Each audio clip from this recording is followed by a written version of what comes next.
नमस्कार, स्वागत है आपका देश के नंबर 1 बिजनेस चैनल जी बिजनेस में। मैं हूं दीपक डोभाल और वक्त हो चला है आपकी खबर आपका फायदा का, जिसमें हम लगातार कोरोना से जुड़ी जानकारियां, उसका विश्लेषण आप तक पहुंचा रहे हैं। और आज हम बात करेंगे स्पेसिफिकली मुंबई की। देखिए, महाराष्ट्र जो है देश में कोरोना के मामले में जहां पर संक्रमण सबसे ज्यादा है, और उसमें भी मुंबई में चिंता का विषय, लगातार संक्रमण के मामले बनते जा रहे हैं। मुंबई की स्थिति यह है कि दुनिया में सबसे ज़्यादा भयावह स्थिति कहे जाने वाले मॉस्को शहर से बस थोड़ा ही पीछे है। हालात यही रहे तो वो मॉस्को से आगे भी निकल जाएगा। और कहा यह जा रहा है कि मॉस्को में अब धीरे धीरे हालात सुधरने लगे हैं, लेकिन मुंबई में ये रफ्तार नहीं रुक रही है। तो मुंबई में आखिर कोरोना कि इस महामारी का इतना विकराल रूप लेने के पीछे की वजह क्या है, इनका हम विश्लेषण करेंगे। क्या कुछ अभी किया जा सकता है और चूक कहां पर रह गई, इस पर करेंगे हम विस्तार से बात, चर्चा करेंगे। पहले रिपोर्ट देख लीजिए, फिर लौटते हैं।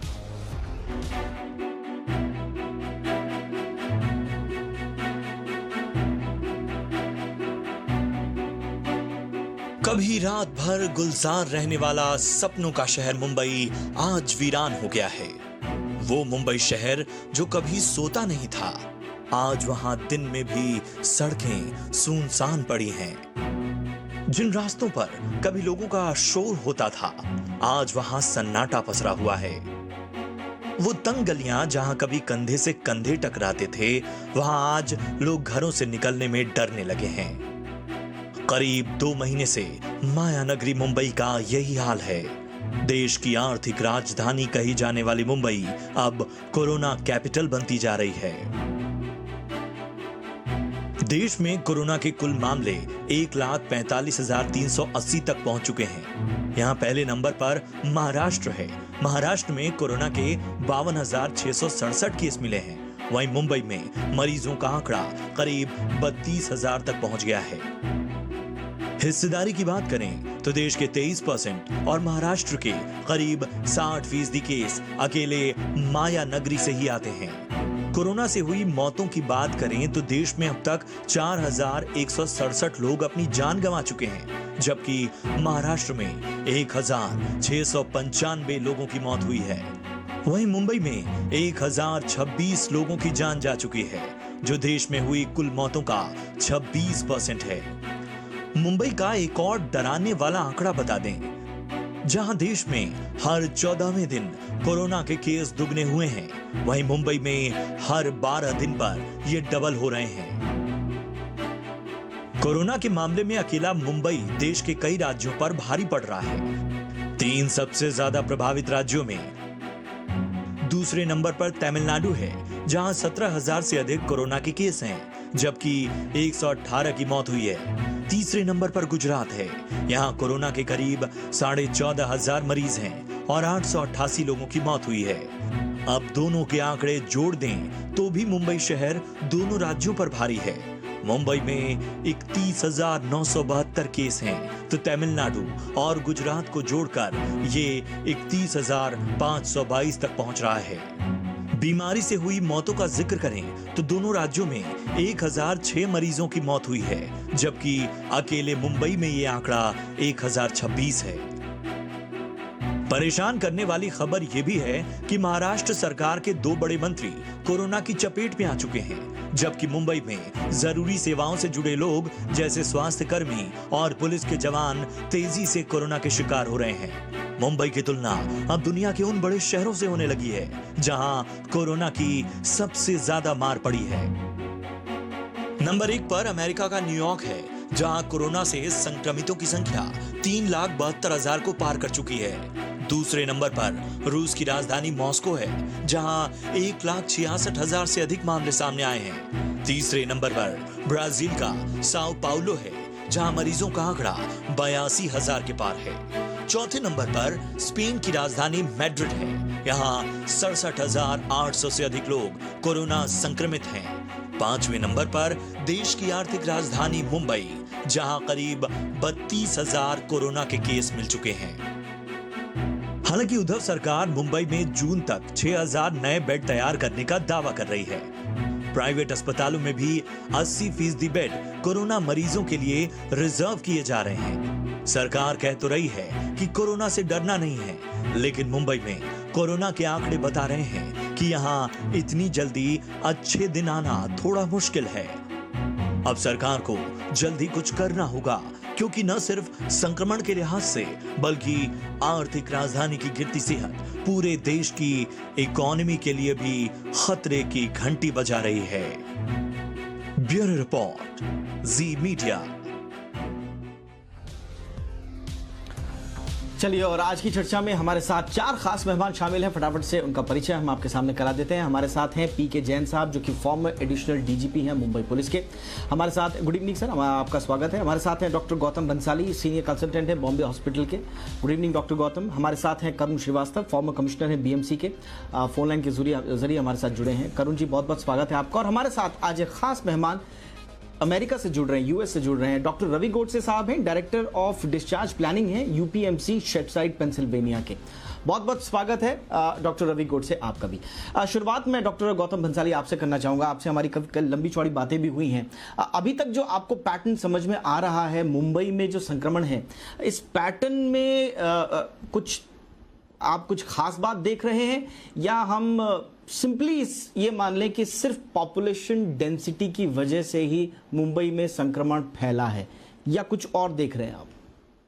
जी, ये एक बात सर्वविदित है कि डेंसिटी है, पॉपुलेशन डेंसली है, उसकी वजह से केसेस बढ़ रहे हैं। अभी हमने जो सर्वे करवाया था, उस सर्वे के हिसाब से भी जो नए केसेस रेगुलर आ रहे हैं, उसमें 85% केसेस कंटेनमेंट जोन से आ रहे हैं। इसका मतलब ये हुआ कि वायरस नई जगह पे बहुत ही कम मात्रा में, 15% मात्रा में फैल रहा है, जो हमने अभी 4-5 दिन पहले सर्वे करवा के देखा है। बट हाँ, डेफिनेटली केसेस काफी हुए हैं। बट एक बात मैं आपको बोलता हूँ कि जैसे पहले हमारे यहाँ पे डबलिंग रेट 7 डेज था, फिर 10 डेज हुआ। अभी डबलिंग रेट हिंदुस्तान का 14 दिन है, तो महाराष्ट्र का या मुंबई का 12 दिन पे डबलिंग रेट हो रहा है। मतलब 12 दिन में केसेस बढ़ करके डबल हो रहे हैं। हाँ, ये जरूर बात है कि केसेस बढ़ रहे हैं। आज भी जैसे 1450 केस आए, कल 1500 थे, परसों 1550 थे। बट मुझे लगता है कि धीरे धीरे कर्व फ्लैटन होने की राह पर है, और व्यवस्था की जा रही है। सरकार, बीएमसी, डॉक्टर्स, हर तरफ से पूरी सुविधा की जा रही है। बेड की संख्या बढ़ाई जा रही है। हमारे प्राइवेट डॉक्टर्स के, हॉस्पिटल के सीईओज की, बीएमसी, गवर्नमेंट, मुख्यमंत्री जी सबसे मीटिंग हुआ, उसमें हमने काफी डिसीजन लिए कि 80% बेड इनके लिए दिए जाए, कोविड पेशेंट्स के लिए दिए जाए, बहुत ही सस्ती रेट पर रखे जाए। प्लस इसके अलावा हम लोग आईसीयू बेड बढ़ा रहे हैं। हमको सबसे बड़ी जो तकलीफ आ रही है वो आईसीयू बेड की आ रही है। पेशेंट क्रिटिकल होके आता है या लेट पहुंचता है हमारे पास में, तो ऑक्सीजन और आईसीयू बेड, वेंटिलेटर, उसकी थोड़ी सी शॉर्टेज अभी तक थी। लेकिन प्राइवेट हॉस्पिटल ने इसमें एक बहुत ही अहम भागीदारी बढ़ा करके अपने आईसीयू बेड्स की संख्या काफी बढ़ाई है। हमको क्वारंटाइन सेंटर, हमको आइसोलेशन सेंटर या एसिम्टोमेटिक या माइल्डली सिम्टोमेटिक पेशेंट के लिए बेड की कोई कमी नहीं है। थोड़ी बहुत जो हमको दिक्कत अभी तक आ रही थी, वो दिक्कत आ रही थी आईसीयू के बेड की, या ऑक्सीजन वाले बेड, या क्रिटिकल वेंटिलेटर वाले बेड की तकलीफ आ रही थी। वो अभी हमने प्राइवेट हॉस्पिटल के सारे प्राइवेट हॉस्पिटल इसमें बहुत बड़ी स्थिति में मुंबई में मरीजों की संख्या अभी पहुंची है, वहां पर अब आईसीयू जैसी जो क्रिटिकल केयर जो चीजें हैं, उनके इंफ्रास्ट्रक्चर की कमी जो है तुरंत दूर की जानी चाहिए। आपने बीएमसी का भी जिक्र किया। करुण श्रीवास्तव हमारे साथ है फोन लाइन पे, मैं बाकी मेहमानों के साथ जाऊंगा। करुण जी, फटाफट संक्षेप में आप बताइए, बीएमसी की तरफ से अभी क्या कुछ तैयारियां की गई हैं, क्योंकि बीएमसी प्लस जो लोकल हॉस्पिटल्स हैं, प्लस राज्य सरकार का प्रशासन, इन सबको मिलकर काम करने की दरकार थी। बीएमसी की तरफ से अब तक कितनी भागीदारी निभाई गई है? सबसे बड़ी भागीदारी तो बीएमसी की तरफ से ही निभाई जा रही है, क्योंकि जितने भी हॉस्पिटल्स हैं उनका कोऑर्डिनेशन करना, उनके साथ में पूरी प्लानिंग करना, इसमें स्ट्रेटेजी बनाना, उसको इम्प्लीमेंट करना, ये सारी चीजें बीएमसी की तरफ से ही हो रही हैं। इसलिए ये नहीं कहा जा सकता है कि इसमें कोई कमी पड़ रही है। लेकिन हाँ, यहाँ जैसा अभी डॉक्टर बंसाली ने बताया कि पहले जिस तरह से 2 और 3 दिन में दुगने हो रहे थे, तो अब वो 12 दिन पर आ गया है। इसका मतलब है कि आंकड़े जब होंगे यहाँ पे इतने ज्यादा, तो उसमें ओवरऑल आंकड़ों के कंपैरिजन में ज्यादा दिखेंगे। लेकिन ऐसी कोई अलार्मिंग बात नहीं है कि ये बेकाबू हो गया है या कुछ कमी है। लेकिन जरूर ऐसा किया जा सकता है कि जिस जगह पे इन चीजों की ज्यादा नंबर्स आ रहे हैं, डेथ के नंबर्स आ रहे हैं, मरीजों के नंबर आ रहे हैं। मैंने पिछली बार भी कहा था कि वहाँ उनके ऊपर कंसंट्रेट करना चाहिए, बाकी छोटी छोटी जगहों को उनको अभी एक्सक्लूड करें तो जो अपने पास मैन पावर है और जो अपने पास रिसोर्सेज हैं उनको अच्छी तरह से डिप्लॉय कर सकेंगे और उनका जो रिजल्ट आएगा वो भी काफी अच्छा निकलेगा। लेकिन सर देखिए, मुंबई में जो केसेस जो बढ़ रहे हैं उसमें थोड़ी चिंता की बात इसलिए क्योंकि मई की अगर हम रुझानों की अगर हम बात करें तो मई की शुरुआत से और अब तक हम देखें तो तिगुनी से ज्यादा संख्या हो चुकी है।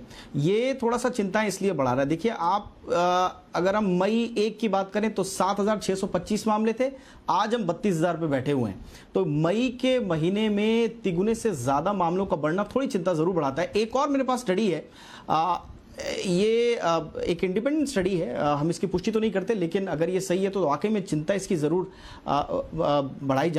बढ़ती है।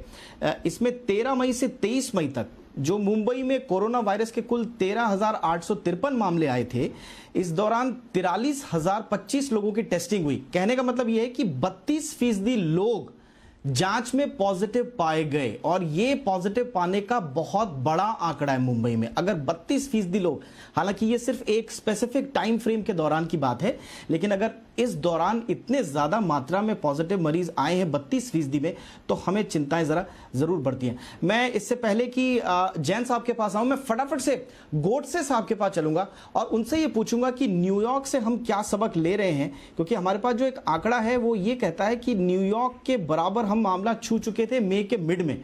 अब न्यूयॉर्क में तो हालत फिर भी ठीक हो रही है अब, लेकिन मुंबई में लगातार बढ़ रहे हैं। गोडसे साहब, क्या सीख ले मुंबई न्यूयॉर्क से? देखिए, मुंबई तो ऐसी सिटी है, उसको सीखने के लिए कुछ नहीं है, वो पूरे दुनिया को सिखा सकती है। अगर कोई सिटी सर्वाइव हो सकती है इंडिया में तो मुंबई होगी। मैं केईएम में 9-10 साल था, हम लोग गलत आंकड़ों के देख रहे हैं। कितने पेशेंट ज्यादा बढ़ से उससे कोई मायना नहीं होता। 2 लाख हो जाए, 4 लाख हो जाए, अगर वो बढ़ नहीं रही है तो उससे फर्क नहीं पड़ता। तो अगर अपना इंडिया का मॉर्टेलिटी रेट 3 या 4% है और हम लोग बोल रहे हैं कि टेस्टिंग ज्यादा नहीं हो रहे, हर एक आदमी के पीछे, हर एक मरीज के पीछे 10 या 100 लोग ऐसे घूम रहे हैं कि जिनको बीमारी है लेकिन अब तक पता नहीं चल रहा है, तो अपना डिनोमिनेटर बढ़ के अपना मॉर्टेलिटी रेट और कम हो जाएगा। तो न्यूयॉर्क और इंडिया का, बम्बई का सिचुएशन थोड़ा अलग है। बम्बई में ज्यादा इंटरनेशनल ट्रैवलर्स आते हैं। पूरे इंडिया का जो इनकम टैक्स है उसमें 30% बम्बई देती है। 7% of India GDP is Bombay. तो बम्बई में तो ये होना ही था, लेकिन मैं केईएम में काम करता था, आपको बोल रहा हूँ कि हम लोग डेफिनेटली बम्बई इसके ऊपर इतना मॉर्टेलिटी नहीं है, वेंटिलेटर भी ज्यादा लोगों को नहीं लगेगा। और न्यूयॉर्क में ऐसा एक भी पेशेंट को नहीं हुआ था, मरीज को, कि उसको वेंटिलेटर चाहिए था और नहीं मिला। तो हम लोग ना वो जो पेशेंट के आंकड़े की बात कर रहे हैं, कितने टेस्टिंग हुए, वो गलत है। मतलब चम्मच और नींबू की दौड़ है। हम दौड़ पड़े ये देखना है कि नींबू नहीं गिरता, वैसा पहला आके कुछ फायदा नहीं है। यह आपने इंपॉर्टेंट बात बोली है। फिलहाल जो राष्ट्रव्यापी जो डेटा आया है वो थोड़ा सा सुकून देने वाला है। आज ही हेल्थ मिनिस्ट्री की ओर से कुछ डेटा जारी किए गए हैं और हमारा जो रिकवरी रेट है वो भी बढ़ रहा है। मार्च में 7.1 था, अब 41.6 से ज़्यादा हो गया है। और जो फैटेलिटी रेट है वो भी दुनिया में लोवेस्ट के करीब है। हम 3.3% से घटकर अब 2.87 आ गए हैं। तो ये पूरे देश के आंकड़े, लेकिन मुंबई में थोड़ा आंकड़े चिंताजनक हैं। और मैं यहाँ पर स्पेशल मेंशन ज़रूर करना चाहूँगा। जैन साहब हमारे साथ हैं, फॉर्मल एडीएसपी हैं, फॉर्मल डीजीपी हैं मुंबई पुलिस के, और मैं स्पेशल मेंशन करना चाहूँगा और सैल्यूट करना चाहूँगा हमारी मुंबई और महाराष्ट्र पुलिस को। पिछले 24 घंटे में देखिए 80 पुलिसकर्मी कोरोना पॉजिटिव हो चुके हैं। आप आंकड़ा लगाइए कि 1 घंटे में 3 महाराष्ट्र पुलिस के कर्मचारी, 1 घंटे में 3 लोग पॉजिटिव हो रहे हैं। पिछले 24 घंटे में 2 पुलिसकर्मियों की मौत भी हुई है और 1900 के तकरीबन पुलिसकर्मी जो हैं वो पूरे राज्य में चपेट में हैं और 20 लोगों ने अपनी जान गंवाई है। तो हम सैल्यूट भी करते हैं मुंबई पुलिस को। लेकिन अब जैन साहब हमें बताएंगे कि चुनौतियां क्या आ रही हैं और मुंबई में खासकर पुलिस प्रशासन के सामने क्या चुनौती है और किस तरह से वो जूझ रहे हैं। जैन साहब, किस तरह की चुनौती आप देख रहे हैं? देखिए, चुनौती तो बहुत ज़्यादा है। अपने कर्मचारियों का मनोबल बढ़ा के रखना, उनको उनके काम के प्रति सजग रखना, अपनी ड्यूटी वो अच्छे से करें, उनमें ये भावना भरना, ये बहुत ज़रूरी चीज़ें हैं। और जितनी भी पुलिस की लीडरशिप है, वो सब इसी काम में लगी हुई है कि काम जो है वो अच्छे से किया जाए। जो भी उनको काम दिया गया है, चाहे वो क्राउड कंट्रोल का है, चाहे वो रेलवे स्टेशन पे है, चाहे हॉस्पिटल्स में है, चाहे रोड पे है, तो सब जगह पे वो काम अच्छी तरह से कर रहे हैं। पुलिस कमिश्नर लेवल के अधिकारी जो है वो खुद जा के जगह पे लोगों का मनोबल बढ़ाने की कोशिश कर रहे हैं। इसके साथ कई जगह पे उनको जो एक अल्टरनेट मेडिसिन की किट देनी है, जैसे होम्योपैथी मेडिसिन किसी को देनी है या उनको एडवाइस करना है, वो सारी चीजें भी काफी हद तक की जा चुकी हैं। उनके लिए gloves, mask, sanitizers, PP kits जहाँ पे जरूरी हैं, वो भी उनको मुहैया करवाई जा रही हैं। तो ये सारी चीजें जो है पुलिस के लिए व्यवस्था की जा रही है। और इसके अलावा अगर पुलिस कर्मचारी कोई नहीं रहा तो उसके परिवार का ख्याल रखना, क्योंकि नॉर्मली लोग हमारे बहुत बुरी कंडीशन में रहते हैं, उनका ख्याल रखना ताकि उनका मनोबल, उनके परिवारों का मनोबल बढ़ा रहे। और जहाँ पे जरूरत है वहाँ पे उनको क्वारंटाइन करना, एक पर्टिकुलर उम्र से ज्यादा के कर्मचारियों को बोलना कि आप ड्यूटी पे मत आइए, घर पे रहिए। ये सारी चीजें जो है वो जहाँ तक पुलिस का मनोबल बढ़ाने के लिए वो की जा रही हैं और काफी हद तक कारगर भी सिद्ध हुई हैं। बहुत सारे कर्मचारी जो कोरोना से या कोविड से पॉजिटिव हुए बाद में रिकवर हो गए, वो इमीडिएटली एक दिन का भी गैप दिए बिना ड्यूटी पे वापस आ गए। तो ये उनके मनोबल को दिखाता है। इसके अलावा बाकी उनको ड्यूटी करनी पड़ती है, वो तो आपको मालूम है। भंसाली साहब के पास फटाफट से चलूंगा। डॉक्टर भंसाली, मुंबई में भविष्य क्या नजर आ रहा है आपको? कब तक ये मामले सुधर सकते हैं?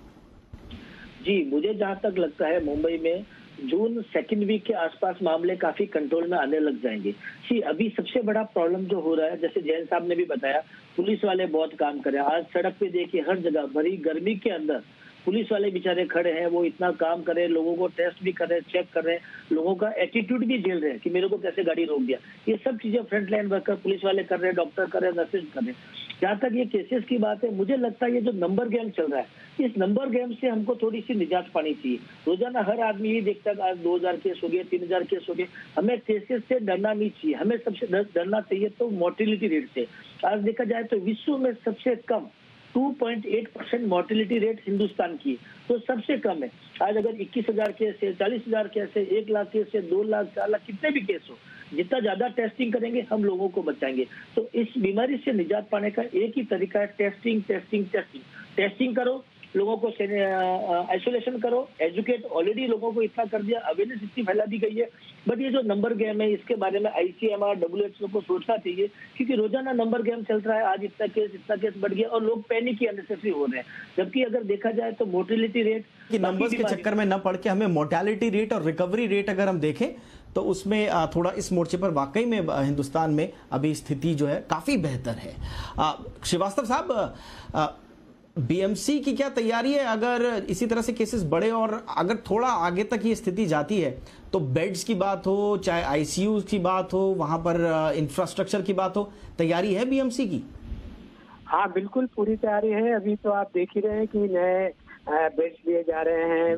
जहाँ जहाँ जैसे बड़े बड़े जो ग्राउंड्स हैं उनको भी कन्वर्ट कर दिया है BKC में, NAC में। तो इस तरह से जहाँ भी जरूरत होती है पूरी की जा रही है और मुश्किलें कंटिन्यूअसली तैयारी चल रही है। मुझे लगता नहीं है कि इसमें इतनी बड़ी प्रॉब्लम आने वाली है कि अपने यहाँ बेड्स कम पड़ जाएंगे। और जो भी बेड चाहिए प्राइवेट हॉस्पिटल्स में भी अभी ज़्यादा से ज़्यादा बेड्स लिए जा रहे हैं। तो अब तो धीरे धीरे ये कंट्रोल में आना चाहिए मैटर, ऐसा मुझे लगता है।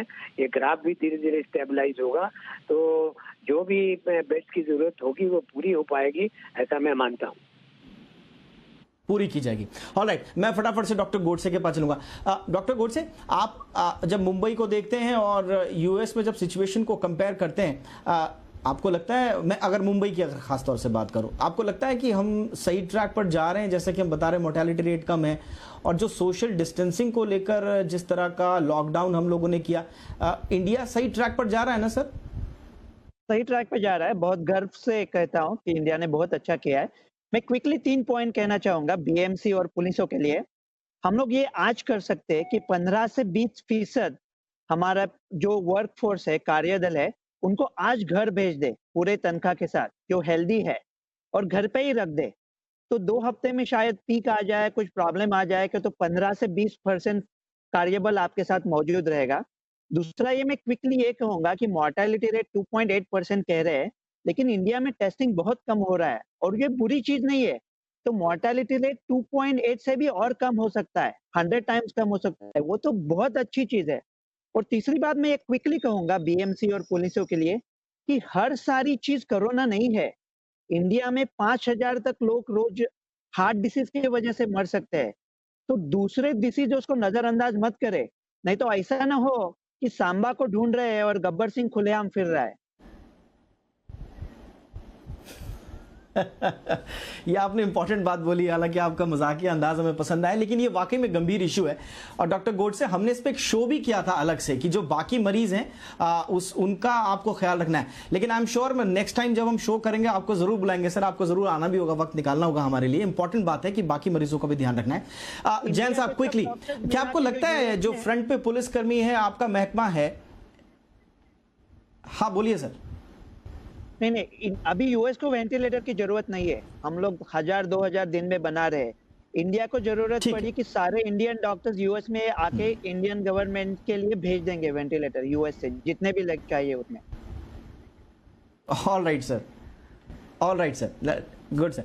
जैन साहब, मैं जो कह रहा था कि पुलिस महकमे की क्या अनुभव रहा है? लोग जो लॉकडाउन का पालन कर रहे हैं, क्या सही से कर पाए हैं या लापरवाही दिखी है लोगों की तरफ से भी सर? क्विकली। देखिए, लोगों की तरफ से बहुत लापरवाही है, खासतौर पे कुछ स्पेसिफिक एरियाज में जहां पे लोग लॉकडाउन के नियमों का बिल्कुल पालन नहीं कर रहे। अब पुलिस की भी सख्ती करने की एक लिमिट है, पुलिस की प्रेजेंस की एक लिमिट है। अभी जैसे डॉक्टर गोडसे ने बोला कि 20% लोगों को घर भेज दीजिए। अभी जो वर्कफोर्स है उसको पूरा लगाने के बावजूद भी पूरी तरह से इम्प्लीमेंटेशन या पूरी तरह से एनफोर्समेंट नहीं हो रहा। उसमें और 20% लोग अगर कम कर दिए तो एनफोर्समेंट की तो बिल्कुल धज्जियां उड़ जाएंगी।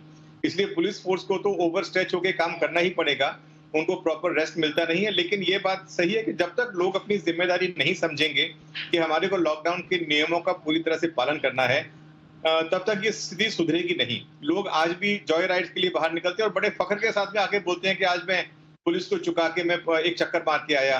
बार बार सब्जी लेने के लिए जाते हैं, बार बार मेडिसिन लेने के बहाने से बाहर निकलते हैं। तो बहुत सारे लोग जो हैं अभी भी लॉकडाउन के नियमों का, और वो भी अच्छे लोग, पढ़े लिखे लोग, जिनको इसकी इम्प्लीकेशंस मालूम है कि अगर वो ये सावधानी नहीं बरतेंगे तो कहीं ना कहीं प्रॉब्लम में आ सकते हैं। लेकिन उसके बावजूद भी अभी चेंबूर में केस हुआ, एक फैमिली में मैशियर्स को बुला के मसाज करवाई। प्रॉब्लम में आएंगे, बल्कि अपने परिवार को प्रॉब्लम में डालेंगे, अपनी सोसाइटी को प्रॉब्लम में डालेंगे, समाज को प्रॉब्लम में डालेंगे। आपकी बात बिल्कुल सही है सर। हम उम्मीद करते हैं कि लोग अभी भी वक्त है समझें इस चीज को। बहरहाल मेरे पास वक्त की कमी है, शो को आज मुझे यहीं पर रैप अप करना पड़ेगा। Thank you so much Ravi Godse साहब, आपने वक्त निकाला मान लिया, thank you so much. P K Jain साहब शुक्रिया आपका। Doctor Gautam Bansali thank you so much. Karun Srivastava साहब आपका भी बहुत बहुत शुक्रिया। तो आपकी खबर आपका फायदा में आज बस इतना ही, इजाजत दें, नमस्कार।